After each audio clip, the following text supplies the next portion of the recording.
單元3.1第一章青少年對戀愛的正確認知。要了解乜嘢係戀愛，就要區分清楚友誼同戀愛嘅定義。首先，友誼嘅定義係指人同人之間喺血緣關係之外，透過各種社會關係所發展而成嘅一種親近又富於情感嘅人際關係。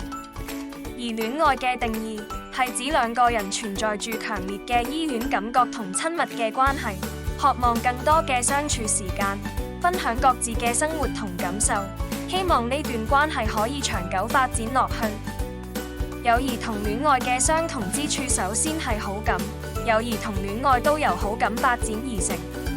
第二係信任，互相信任係兩個人嘅關係發展嘅重要基石。第三係了解，朋友同戀人之間都透過傾談同相處嚟增進彼此嘅了解。第四係包容，朋友或者戀人之間都應該互相包容嚟維持關係。友誼同戀愛嘅相異之處，首先係愛意，愛意只會喺戀愛入面先出現。第二係親密，情侶之間會有親密嘅接觸，但同朋友相處就唔應該有親密嘅行為。第三係依賴，情侶之間會產生依賴對方嘅習慣，但朋友之間比較少有呢種習慣。第四係承諾，情侶雙方會對對方有所承擔，同埋對未來嘅承諾。最後係對象方面，我哋可以有好多個朋友，但對愛情就要專一，唔可以有第三者介入。愛嘅元素包括激情、承諾同埋親密。激情係雙方互相產生心理同埋生理反應，認為對方非常吸引，希望同對方有身體上嘅接觸。而承諾係長期嘅，係雙方承諾對彼此嘅愛，願意為對方作出承擔，能夠為對方作無條件嘅付出，並對對方不離不棄。最後係親密，即係雙方喺戀愛入面感到親近，渴望同對方分享所有，俾對方感情上嘅支持，為彼此帶嚟溫暖嘅感覺。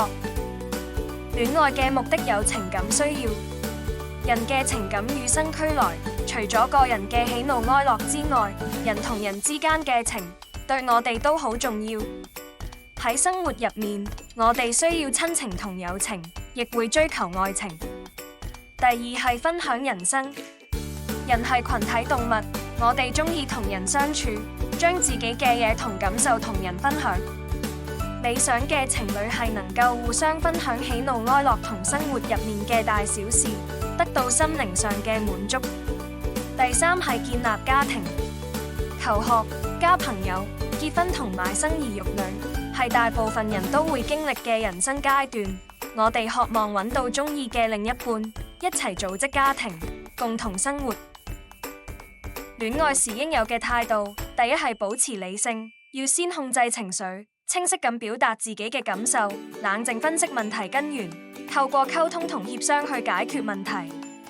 第二係負責任，喺戀愛入面，我哋要做一個負責任嘅人，例如認真看待愛情，守承諾同埋對另一半有同理心。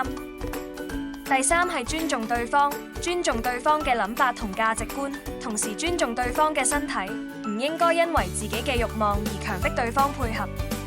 第四係注重心靈交流，彼此坦誠溝通，能夠分享內心嘅諗法同感受，同時耐心聆聽對方，相互理解同建立信任。第五係互相支持，情侶面對困難時需要陪伴彼此，相互幫助，一齊分擔煩惱。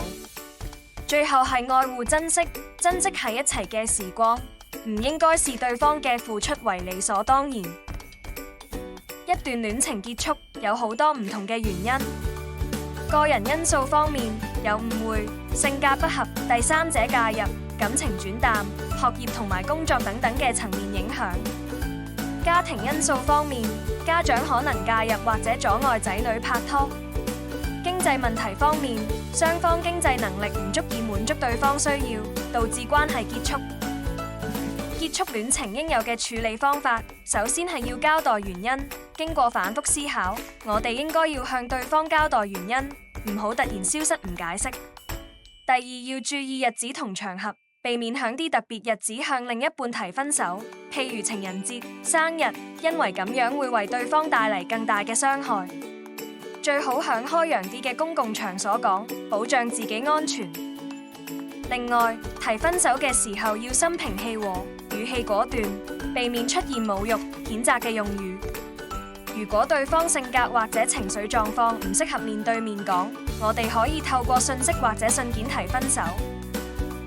面對戀情結束嘅時候應有嘅正面態度。就主動分手嘅人而言，要抱住真誠態度向對方提分手，過程中必須顧及對方嘅感受。另外要保持正面，要記住感情係勉強唔嚟，分手對彼此都有好處。就被分手嘅人嚟講，我哋要有一個正確嘅渠道宣洩負面情緒，我哋要自愛，藉住呢個機會重新檢視自己，發掘自己嘅優點同不足。最後係樂觀面對，唔應該視失戀為一種損失，要抱持樂觀態度，期待下次更好嘅戀情。